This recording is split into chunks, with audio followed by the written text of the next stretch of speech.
greetings everyone, and welcome to the 160th edition of Cinema Effect. My name is Jaden, and I am joined by PTA's number one fanboy, Liam. Hello, how are you? Decent. Decent. Does Zach usually allow for banter here, or does he get straight into it? I can't remember, even though I sit through every one of these. He occasionally engages in some light banter. Some light banter, yeah. Do you have anything for me? Any banter? Any banter? Not really. I mean, my chess rating has plummeted a little bit. Plummeted. Wow. Yeah, 180. I'm down 180. Shit. I was at 1495, down to like 1320 in 2 days. I shouldn't have even played. I was just tired, When you're down bad, you need to know when to stop, Yeah, but I don't really know where to stop. So. Yeah. I should probably find out who directed this movie, shouldn't I? Oh, Michel Gondry directed this movie. Michelle or Michael? I thought it was Michael. I thought it was Michael, but I was listening to some people talk behind the scenes, and apparently it's Michel. He's a French guy. Ah. Yeah. Right. So this week we're talking about Eternal Sunshine of the Spotless Mind. It was directed by Michel Gondry, written by him and Charlie Kaufman, which is exciting because Kaufman now becomes a friend of the show. And it stars Jim Carrey and Kate Winslet. The film's about Jim Carrey's character trying to erase Winslet from his mind after finding out that she had the same procedure done, and it's a nifty little film from 2004. Liam, this is your multiple times watching it. I'm not sure, and I think you do quite like it. What are your opening thoughts? Yeah, I think it's my fourth or fifth time, fourth or fifth go around. Yeah, I really love it. I think it's it's really amazing. It's hard to fault the relationship between Joel and Clementine is really awesome. Their chemistry is great, and just the concept is super, well executed, well edited. It's interesting. It plays really well. So, yeah, I just love it. How about you? Yeah, this looks like it's like there was a super disorientating kind of beginning, and it nearly took me out of the whole film, and it just felt too messy to appreciate anything about the artistry at the start. But as it continued, it obviously straightened out and it gave way to a really kind of fucking beautiful and intoxicating relationship. And every technique they kind of use to convey the memories being stripped away as Joel fights to remember, it kind of shatters you, and that relationship that's initially kind of jarring, I was able to buy into, and it just became completely devastating. It's kind of melancholic in a very purest definition, I think this is a film that kind of will work better on a rewatch, just in being able to navigate that first 20 minutes. Yeah. But yeah, I think what does come, and once you do understand it, I think it becomes a really strong kind of story. About halfway through the film, it did become clear to me that the opening was an alternative meeting, and likely something that was meant to happen post procedure. But I'm not sure, was that meant something I was meant to figure out earlier, or was that something I was not meant to figure out at all? Am I just dumb? Am I smart? Maybe. No, I don't think you're meant to figure it out earlier. I think you're supposed to think that's the first time they met. Okay. When the film starts, and then later it explains that that does happen the day after or the morning after he gets the procedure done. They meet for the second time. Yeah. Yeah. Well, and like, despite being able to piece that together, like, I thought it'd kind of flatten the end of the film because I thought that's kind of where it'd leave off. But like, it is then able to deliver these kind of gut punches again in that kind of that final acceptance that they will learn to hate things about each other, but are still willing to love each other now. Is I think probably like one of the most romantic things I've seen on screen, to be honest. Oh yeah. The hallway scene's really great. Yeah, this film's able to rescue itself in a way like that. Not rescue itself, obviously, but like just from my opinion, was able to rescue itself in a way that I haven't really seen before. To completely flip me like that. Okay. Cool. It got you back with the Got me back emotion. big time. Yeah. Where do we begin? Do we begin with the cast? Yeah. Yeah. Jim Carrey, old mate. Jim Carrey, Kate Winslet. I thought that was it going into this film. I had no idea. I thought this was gonna be like super low key, aside from the two big stars. But this fucking cast is stacked, man. It's got Frodo, Yeah, it really Baggins. is. Yeah, it's got the music producer from Alvin and the Chipmunks, it's got a Bruce Banner. Yeah, Bruce Banner, yeah. and Mary Jane. Chipmunks. The Chipmunks villain, great Yeah, villain yeah, of the week. yeah. I think. What's his name in the movie? Alan? Is it? No, Uh, yeah, maybe. yeah. I don't know. I don't remember. Mr. Worldwide. It's ironic. Yeah. Um, but yeah, that's something that really shocked me. And so it was kind of fun discovering the cast each time. Someone popped up, and especially when Elijah Wood popped up, I was shocked when he knocked on that window. Um, so that was quite fun. Did the cast do much for you? On this rewatch? Too much.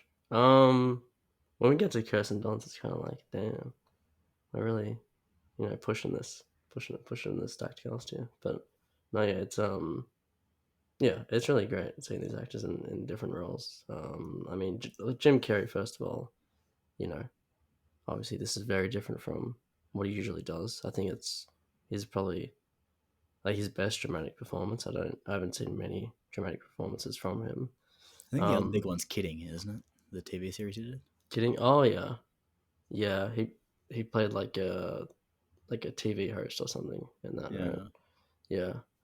Yeah. Um, but in terms of dramatic roles, yeah, I think this is the most fully fledged kind of character performance I've seen from him, and he really just like inhabits Joel really well. It's Joel's like, he's kind of introverted and is quiet. It's very opposite his normal personality. I Mm. I watched a video of them like on set, and it's really jarring because he acts just like Jim Carrey on set. Like totally opposite Yeah. to how Joel is. And you know how they had like the bed in the film that was like in random spots sometimes, like on the beach or whatever. Yeah. He would like drive that around set. And so like the video was just him like just singing and jumping on the bed and stuff. I'm like, oh, this is so weird. But it looks like they had a lot of fun on set, because Mm. there was so much creativity to the sets, and there was just so much, you know, there was so much juice out of the script by itself. But um, it would have been such a, I don't know, a creative and fun environment. Yeah. I I was reading the trivia about the way like they were directed and how like Kate was told to like she like Gondry would tell her that this is a comedy and to play her character super over the top and he would tell Carey in private or like like without Kate that this is a drama and to be super serious.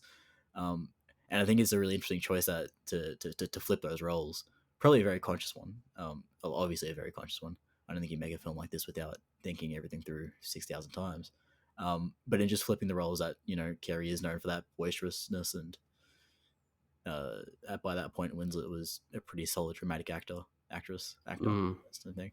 Over like Um, Titanic and yeah. yeah, so I think that was fantastic to see as well. Um, it's interesting as well. Also, just seeing how when Gondry approached Kerry for the role, or when they were having their meetings or whatever, Kerry was in like a super depressive mood apparently, and Gondry like asked him, he's like, he was like, "You're so beautiful now. You are so broken. Please do not get better." Because he wanted that kind of brokenness for the film. Um, so that pain we see Carrie go through is sometimes real, but it is super effective, obviously, and the way that the way they bonded on set and the way they kind of drove the emotion apparently was because they would like relate to real heartbreaks that they experienced, and I think it all just culminates into a really strong stuff from Carey and Winslet as well. Yeah. Yeah, Winslet's really strong in the film. Um, I don't know. She's I guess she's a quirky character, but never in a way that's like cringe or annoying to me. She's just uh she's very real, and they even address that in the film. Like she's not like a concept or something that's going to complete them. She's just you know someone looking for their own peace of mind. So Yeah. she's very nice character. So apparently, like this is like the first like manic pixie kind of Right? dream Yeah. girl on screen. But like even as it was like the first major example, it still rebels against what came to define that character as being a piece that Yeah. completes a man. Um, so I think it's a really interesting way to say that you know the the kind of like what it was kind of derived into being the exact opposite of what it was conceived as. Um, Yeah, that's what I was kind of talking about, that term, manic pixie dream girl, because like the term is like often misused, or sometimes the movie like addresses it directly, like in this case. Um, where she does have that line. She thinks the guy's gonna she's gonna complete the guy's life or change it completely, liven it up. Um, and obviously, to an extent, that is what she does for Joel. But that that you could argue that's all relationships. The first mm. stage of a relationship is bright and exciting. Yeah.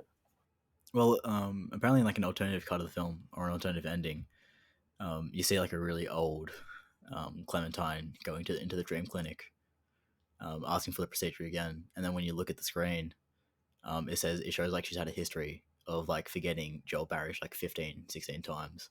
So Oh, each time, I guess she doesn't fix him. wow, that's very Charlie Kaufman. That sounds like something that comes right out of Synecdoche, New York, or something. That's yeah. Mm. But they opted for the happier ending, or seemingly happier ending, of acceptance.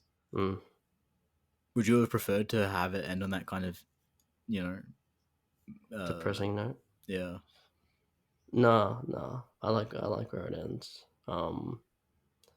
Yeah, like the film definitely has its melancholic, elements, as you said, and like because it is mainly about heartbreak and forgetting. But like it's not a sad film to me. I don't think. There's just like there's a lot of demonstration of like joy in the film, and it does end on a high note, which kind of makes it not a sad experience for me per se. mm. Yeah. I definitely did feel like it was sad. Not gonna lie. Yeah. Um, Even in that final kind of gesture that occurs.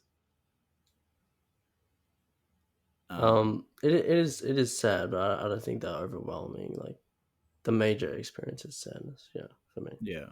So I wrote this down, but like I'm like because I'm catering to you.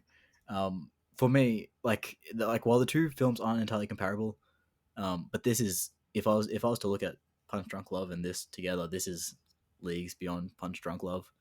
And I kind of only bring it up because each both star like this kind of notorious comedy actor taking on like a dramatic, serious turn, and they both kind of have their absurdist kind of moments. Although this is amplified far more. Um, how do the two compare for you? If you could compare them, if you can say. Yeah.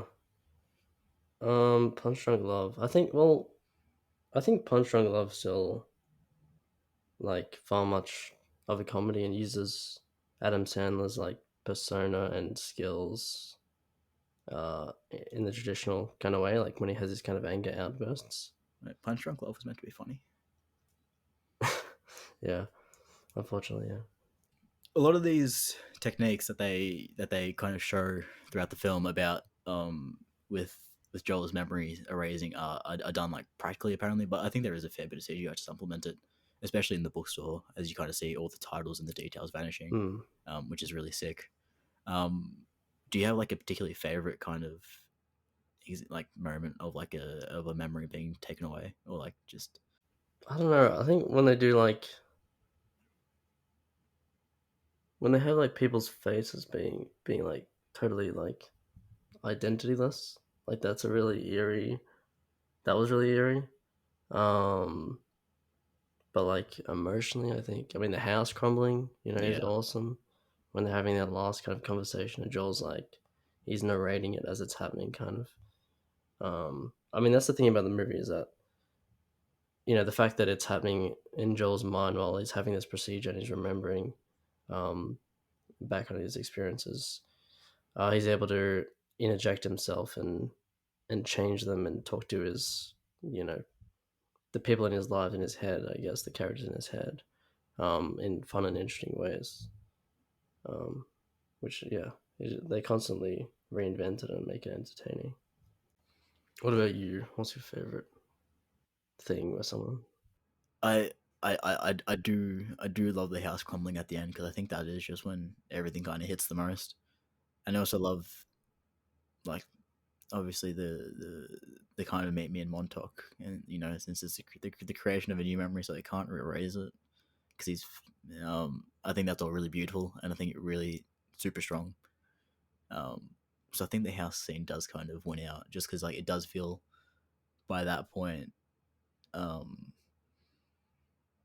by that point, everything's just hitting, just thematically and technically, because you've kind of been plunged into these sequences of darkness, and they kind of like illuminated by like a single spotlight or a few times. So and then the way the kind of light shifts around in the house, and then the exterior shots of it crumbling, and then carrying the car. I think it all just works so fantastically. But I think there are tons of strong stuff throughout the film. But yeah, Yeah, definitely hard to pin down. Yeah. that's probably the one that I'm gonna grasp onto the most. I don't know. This is one of your big films. Where do we go from here? Where do we go? I mean, What I else guess do we you could go love? with the concept and Kaufman in general. Um, Right. so I guess this is a sci-fi film. It's described as a sci-fi film because there's obviously not something that happens in real life yet. Uh, but yeah, I think the concept is super awesome and delivered really well. I love how like the doctor Tom Wilkinson's character says, it basically is brain damage. Um, and I think I don't know. I'm just surprised this hasn't been done before. I mean, they probably has actually. The concept of removing someone from your memory, but I haven't seen a movie do this on this scale to this like this well. I guess. Yeah. Hmm. I think the concept comes from this Pierre Bismuth dude who's also credited as a writer primarily. Oh, okay.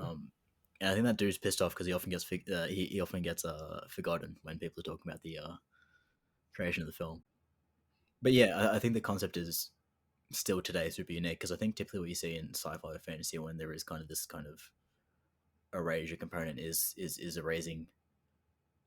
It's you erasing yourself, whereas now you're erasing this other person. Um, Hmm. Yeah. and I think obviously the way they treat it is also very unique. I think I'd love to know like if because so the whole film is told from Carrey's aspect. We never really get a switch, and we see how desperately he fights against the procedure once it starts. And I'm curious to know whether Clementine. I assume she would, considering that they get back together. But I'm curious as to whether she fought against it as well. That's interesting. I guess I don't know. Like on that little machine they have that Mark Ruffalo is operating, they're able to like target specific memories and stuff. So I imagine their job is to kind of keep them on track if they try to escape it or whatever, or like hide the memories of the person in someone else. Mm. But they do say that he like Joel is unique. He's in that he's like developing a what do they say like a resistance to the procedure and stuff like that. I imagine a lot of people like halfway through have some doubts or something. How important to you are the first 20 minutes? So of that meeting post procedure, do you think if it was replaced with just 20 minutes of the regular relationship, the story would be as effective, or if you think you could remove it all entirely and just jump straight into the procedure at the start? Is that first meeting or second meeting? Is that important to show at the start for you?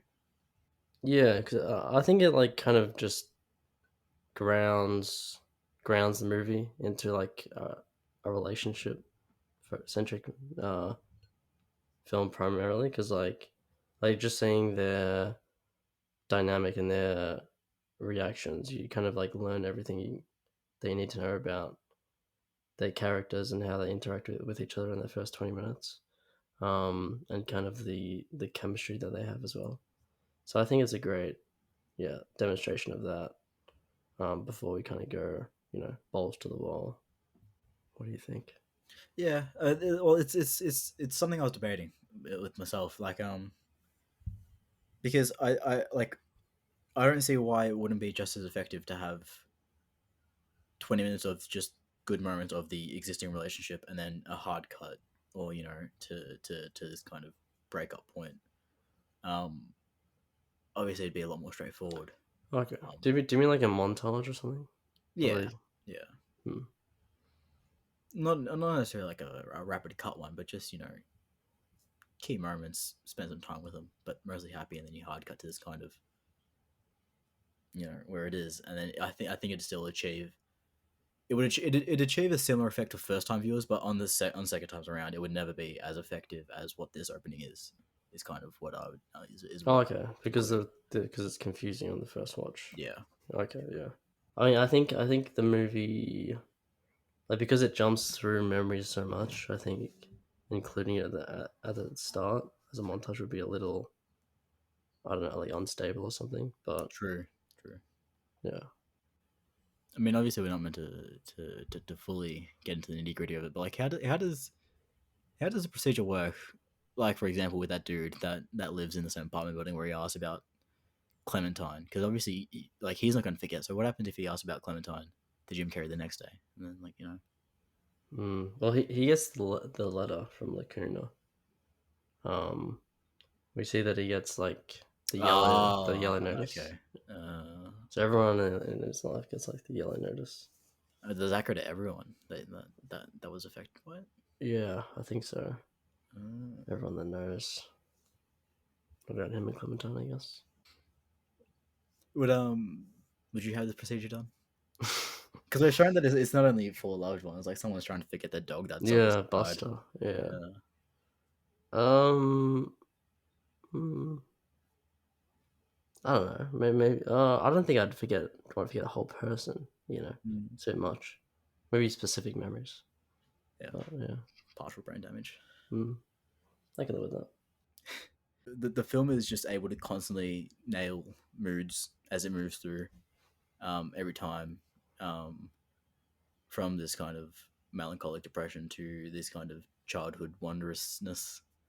And I think a big part of that is the music. I think the music's stunning, and then even at the end when they're waltzing off on the beach and it kind of fades to credits. Do you have Oh yeah. any opinions on the music? Oh yeah. I love the music. Definitely. Definitely one of my favorite soundtracks. Yeah. I don't know. Like. I definitely listen to themes individually on their own. I think they have this like reverse like reverb kind of quality to them that really adds to the film. The main song they use, everything everyone's gonna learn sometime, is really cool. Uh, and like they use the music in really inventive ways. Like that song is like playing deep in the background sometimes, Mm. and they kind of reuse different themes and mingle them together and stuff based on the mood, as you said. I guess on that kind of mention of like the the different way they kind of use the songs and how much hero. Um, I don't think it'd be understated how like technically wonderful this film is. Um, just Mm. in what it presents. Um, and the methods they go about it. Um, and we obviously spoke about two of those. It is primarily in the dream sequences that they do this, and we already mentioned two of them. But even like in that scene where he gets transported to being 4 years old again, like the way they shot that was just like with forced Oh perspectives. yeah, the false perspective. That Um, was sick. and I think there is like just lots of fun, kind of ingenious kind of methods, even towards the end. So like when Clem's walking and the car falls from the sky, that's obviously CGI. But later on, a lot of that is there is a shit ton of practical stuff as well, apparently. Yeah, yeah. No, the false perspective is a great example. I mean that was just hilarious to me. That's always just hilarious seeing Jim Carrey as a kid. Um, but yeah, the film is super inventive. I mean they have like two different sets, two different like environments in the same set. Often, like it'll be raining in the house, or Jim Carrey will be filled up with snow in the car. when he's leaving the house in his mind, leaving the beach house in his mind, and stuff like that. Like I said, they had the bed car, the Volkswagen bed car on set. And they drove it around so they could put it in different locations and shit. So yeah, it just seemed like a super fun time on set, and the practical inventiveness is super strong. How was your first viewing of this film, if you can remember? Was it always as strong as it is now, or is it something Um, that comes up? no, I don't know. Maybe slightly weaker. But I've always kind of loved it. But I think over time, some rewatches it has gotten stronger. Hmm. Um, yeah, but the first experience was, you know, fresh experience is always, one of the best anyway. So yeah, And you've seen a bit of Kaufman's work, haven't you? Right, like you've seen yeah, Synecdoche I've seen and Synecdoche and I've seen like Being John Malkovich. Malkovich and Adaptation, yeah, a few times. Yeah, Have you seen anything else from Gondry? Gondry. I think Gondry also did one of those. I think he also did Malkovich, maybe Yeah, one of those. Yeah. because it blew my mind when I clicked on his fucking name on Letterboxd, and the two films I'd seen from him now were Eternal Sunshine, and then right next to it was fucking Green Hornet. Oh yeah. And I was like, "There's no way this dude goes from Oh this to the no, other." he didn't do Malkovich. I guess he just the main thing he did was that. But yeah, I've seen a lot of Coffins. Oh, Spike Jones. That's why I get confused. Yeah, because Uh, Spike Jones did Adaptation as well, and yeah, they're both Kaufman scripts. But um, I mean, it shows the strength of Kaufman's writing that he doesn't direct these films, and he still has this like super strong creative voice that comes through. well, he Um, he so he did direct. I'm thinking of ending things. Do yeah, you think Synecdoche. that Yeah. ended up being a stronger kind of representation of his writing than it has been than when someone else comes into his projects? Or do you think they're both pretty similar and they're both equally strong or something? Um, well, I think I actually like when Kaufman doesn't direct Yeah. uh, more because Anomalisa, Synecdoche, and I'm thinking of many things that probably weaker in my mind than the films that he's just written, um, the earlier films. So yeah, I don't know. Maybe I don't know what it is exactly, but those three films are like way sadder. They seem way more depressing than the other ones. I Mm. think the other directors give a bit more happiness and life to the characters. But They see like um, a kind of irony in the script that he doesn't see himself. oh, I don't know what it is, but I think he's like a depressing like lion in the cage or something. A Yeah. cage lion, a lion that needs to be caged a bit. Just a bit too depressing. Mark Ruffalo was here. Mark Ruffalo turned out to be great. I thought it was going to be a bit of a dick about a character that appears for a second. Mm. But then obviously everything that happens with him and the relationship, I think he ended up being a super strong performance in my opinion. Oh Not, yeah, yeah. not that anyone else isn't super strong, but yeah. He was a super strong kind of. I don't know. Like he's kind of a geek, I guess. I don't know. He had a Mm. very strong. Uh, he had a very strong style where he just had kind of this, you know, this jazzed up hair and shit. But he seemed like a pretty chill dude. Um, and then you had Elijah Wood, who was kind of this sleazy guy who stole all the Clementine's stuff, and he steals Joel's identity. Kind of, he says the things that Joel said to Clementine, and tries to win her over by being Joel, Mm. which was super funny. Yeah, that kind of final scene of her yelling at him to fuck off, like I don't know what it struck in me, but it struck like this really like kind of deep chord because like at that point I think you're so desperately rooting for Joel that his attempts just seem so fucking I don't know shitty. I don't know. I Mm. can't think of really another word, but like that like that was a very like that was a very tense kind of scene. I think although it was her just her telling him to piss off, but I think I don't know, I can't really describe, but that's probably like one of the scenes that actually struck the most. Now that I think about it, Yeah, she's. It's like she senses that he's kind of fucking around, doing something dodgy. He even like gave her the gift that Joel bought yeah. her, and he's like, and she's like, "Oh, what's in it?" And he's like, "Oh, I don't know," because he doesn't know. Did you know that circus? I think they call it a circus. Oh, it was Uh, improvised, was real. yeah, yeah. You just Yeah. rocked up on set one day and they're like, "Oh yeah, we could shoot here because it kind of fits the theme." Oh yeah. And Jim Carrey disappearing. Oh no, sorry, Kate Winslet disappearing was like it evoked a real reaction from Jim Carrey because he didn't know that was going to happen. So Oh apparently wow. in the audio he actually says Kate, but it's muted out in the movie. Right. Later she yonked her off set or something. She ran off the set. Yeah, I don't know, Yeah. just disappeared just for good. Yeah. I mean, I love that scene there when they do the quote thing where they say the title of the movie, you know. Mm. But I mean, the quote is super strong, and Kirsten Dunst's narration is really awesome. Oh, I like this little tidbit. The small computer hooked up to the memory erasing headset is an old Amstrad PPC 512, and apparently it had a reputation for having limited memory. Ah, So I thought that was a really cute detail. hmm, Um, very nice. It's a short movie. well, yeah, I was actually surprised. I thought I was getting into a fucking 2 hour 20 minute kind of epic romance, but yeah, I was very pleased. Hmm.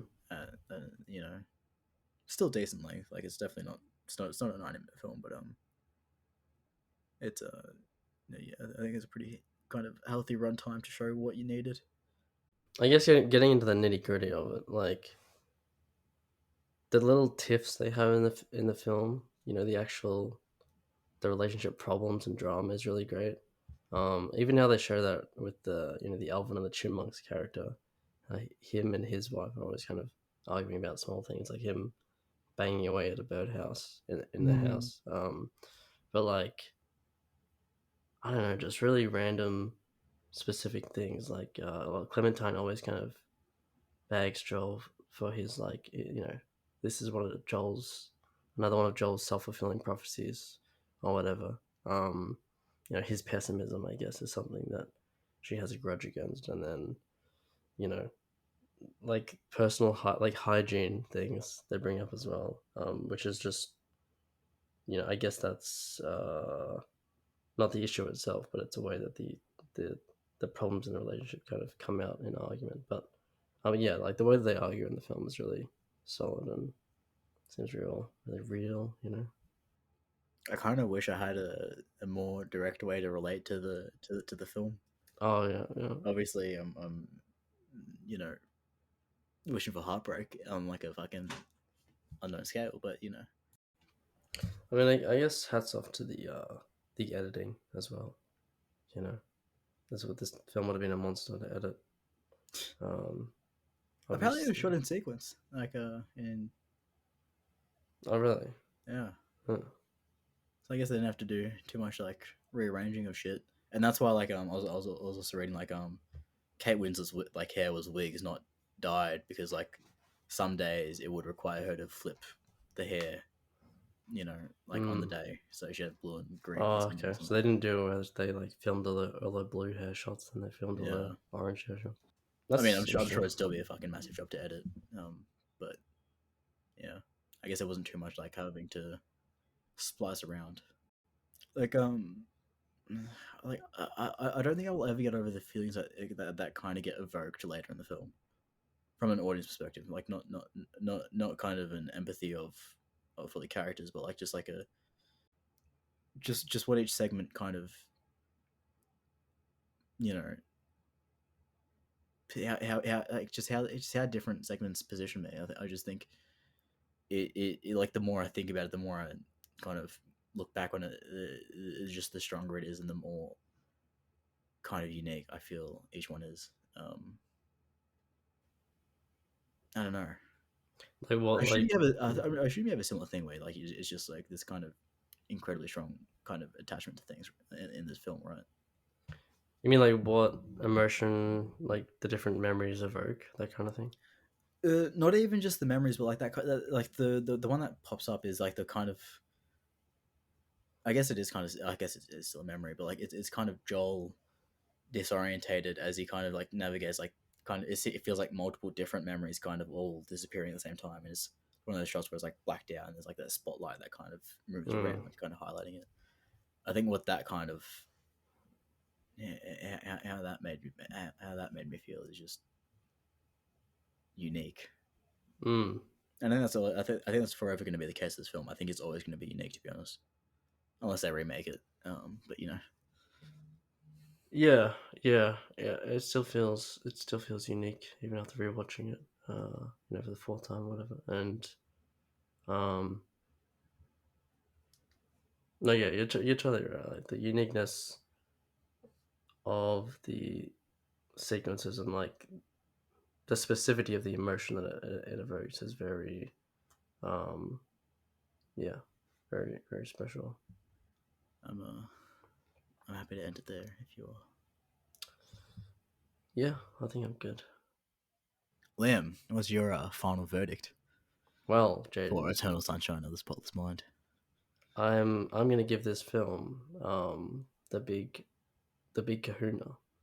10 out of 10. Wow. Stone cold masterpiece. Yeah. How Hmm. about you?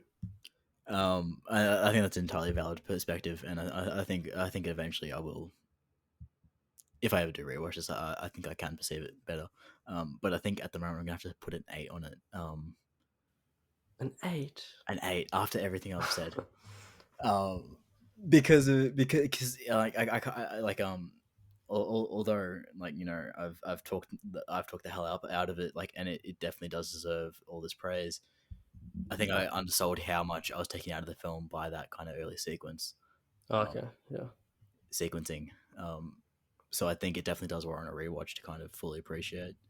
But it is still incredibly strong. Uh, yeah, 8 out of 10 for me. Righto, moving swiftly onwards into news chat. And we actually got a pretty decent news chat this week, considering the past couple of weeks. We can quick fire a few of these, some of them are short. Um, you did watch the Priscilla teaser, right? Mm. Mm-hmm. Yeah. How do we feel about that 45 seconds? Um. Yeah. It looks alright. It looks good. It's good. We got Jacob Elordi there as The Elvis, kissing booth guy, yeah. the kissing booth guy. Yeah. Totally. Um. I don't know. Yeah, it's a Sophia. I forgot it's a Sophia Coppola film, which is cool. Mm. I think the interesting thing is that this is coming out so closely to the Elvis Baz Luhrmann film coming out. Um, do you think it's going to be like? I think it's inevitable people are going to compare Jacob and Austin. All right. Yeah. Do you Yeah. think Yeah. that like have you seen the film? I was gonna do you think it's going to step on the toes of each other in terms of what they present? No, I haven't seen it. I haven't seen it, but Okay, Austin does look a lot. I think he embodies like Elvis. I mean, I've seen like clips and stuff. And I think he embodies Elvis really well and looks a lot like it. And I mean, this movie isn't, it isn't about Elvis per se. So yeah. maybe it'll be, but I'm sure that conversation will still, totally happen.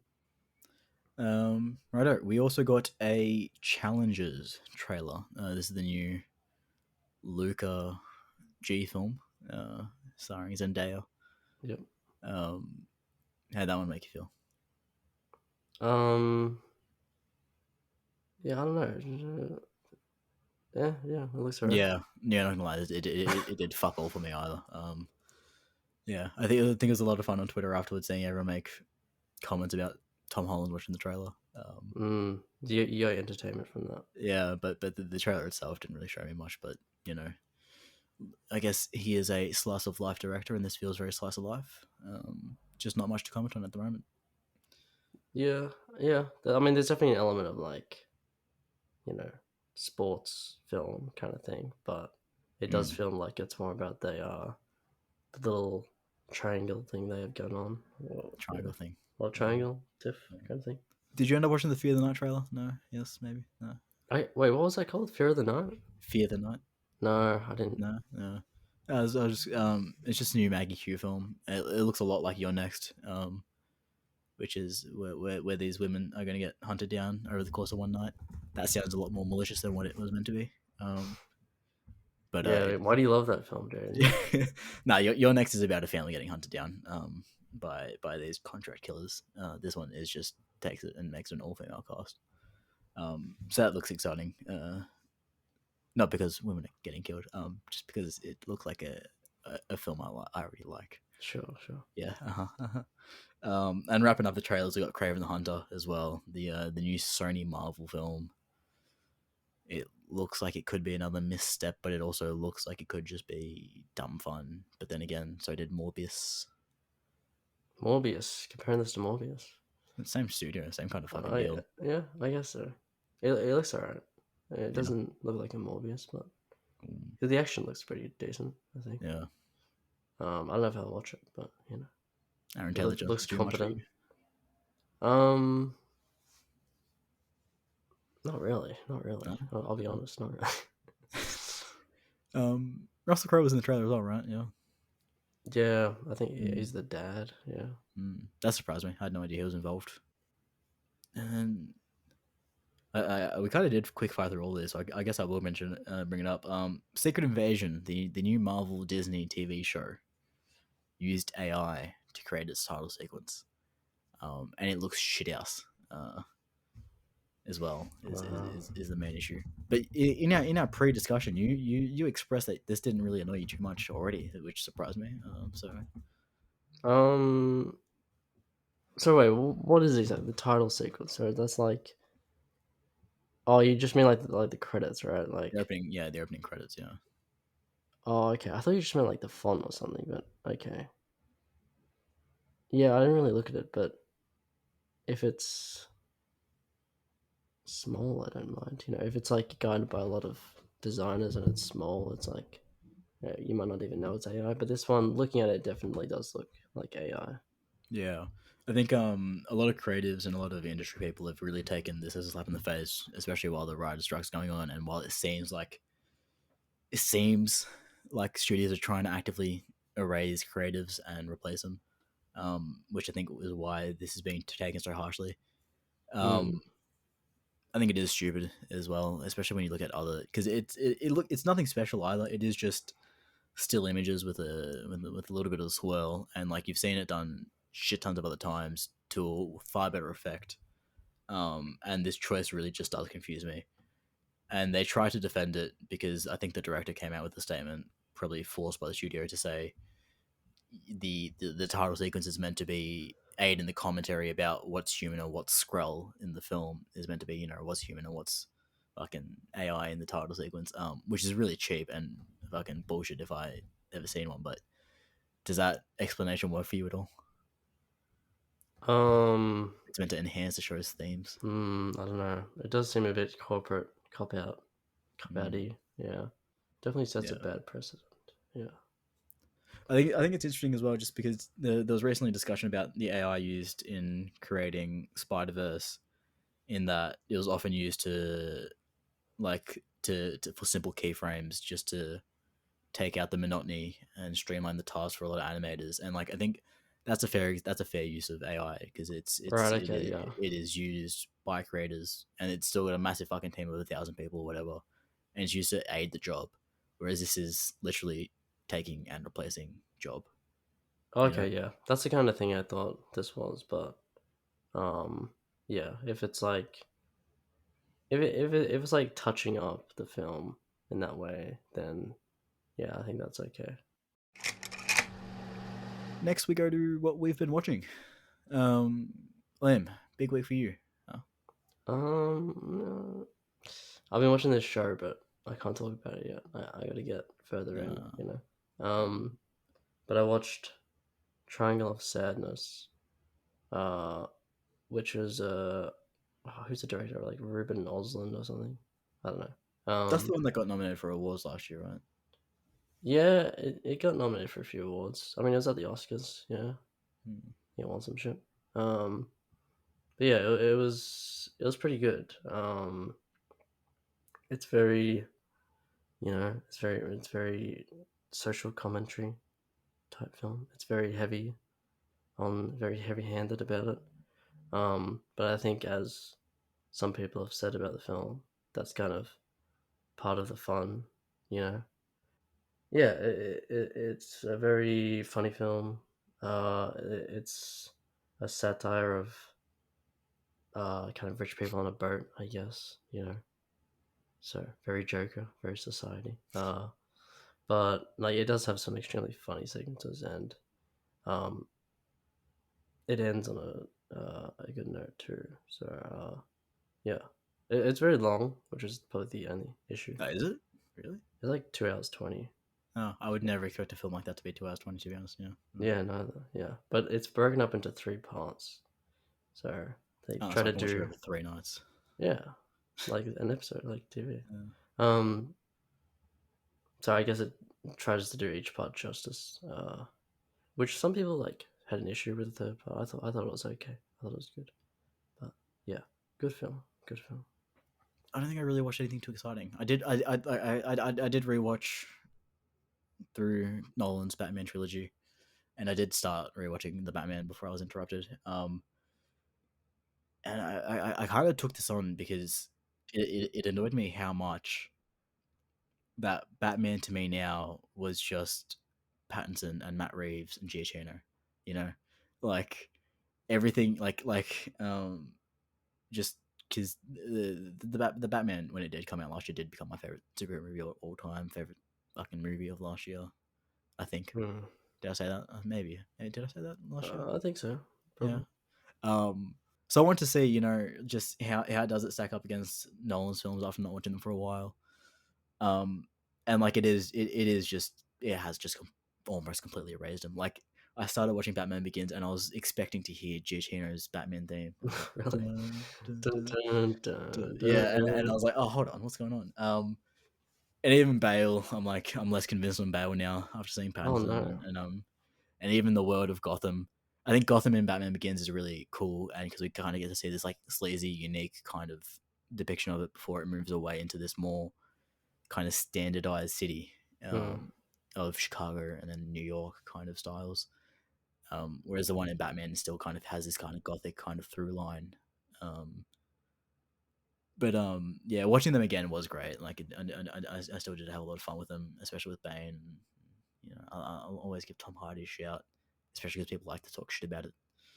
Um, so like I don't want to I don't want to make it sound like there's a negative experiences now. They're still really strong, but like yeah, considering that Bale is the Batman that I technically grew up with, Pattinson has kind of Right. become the main one. Oh, it's been overtaken. Yeah, Yeah.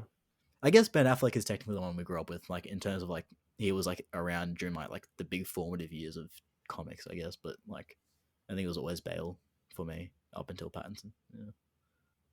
Yeah. I know Nah. Finney appreciates Ben Affleck, but like I don't put much stake in him at all. Yeah. No. Neither. But I don't. I wouldn't say.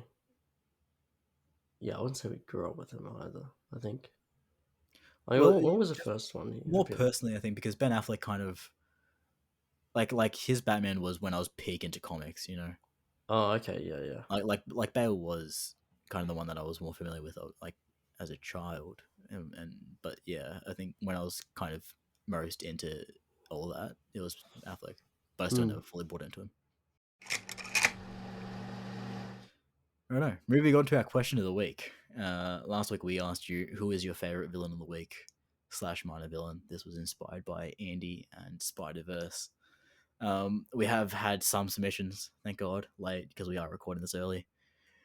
Um, Luke says a good villain of the week in Criminal Minds was actually a cameo from Mark Hamill. It was super random, especially since I'm sure he had better things to do, like appearing as the trickster on The Flash as a villain of the week. He probably has the MVP for that. Also, Giancarlo Esposito appeared in random episodes of Bones, which is so strange in retrospect because he looks so young and nothing like any of his characters from Breaking Bad or The Boys. FYI, the trickster is a discount Joker, which is even more meta. Mark Hamill loves doing quirky little shit. I'm pretty sure. Mm. Yeah, by the looks of it, yeah. He voiced the Joker Mm. in the animated series for like what fucking 6 years, how long? Like, I'm sure he's definitely not above Criminal Minds, you know. Right. Yeah, I guess so. That's true. Mm. Andy says the best villain of the week type character I can think of is Robbie Rotten from Lazy Town. Don't think that's right. No way he's going to take over the world. Or minor villain in film or TV, I might choose Ernie the giant chicken from a Family Guy. He occasionally appears like every 5 seasons for fist fights with Peter Griffin. Yeah, Do not I sure. am number one? Yeah. Sorry. The Yeah, I, he's talking I about am the number one. Are we at number yeah. one? Whatever it is. But Spooky did call him out on that answer, and Andy has conceded that it probably is a bit wrong. And I am here to tell you that it is definitely not in Mm. line with what we were asking. I don't think. We forced the hand a bit. Or did you ask Andy to put a Sorry? question in? Did you ask Andy to put a question in, or was it just Nah, serendipitous? he just did that. Okay. Yeah. Unfortunate. Um, Considering it was Andy's question, I was not gonna lie, Andy. I was hoping for stronger stuff, but Robbie Rotten, main villain, Lazy Town. I don't know. Mm. Liam, who is your favorite villain of the week? Glad you asked, Jaden. I was thinking. I was thinking Supernatural or Doctor Who. Oh, because you're working your way through Which Supernatural at the moment, aren't you? I Oh, was. you were. But like there was this one episode of Supernatural called Faith, which was like really strong.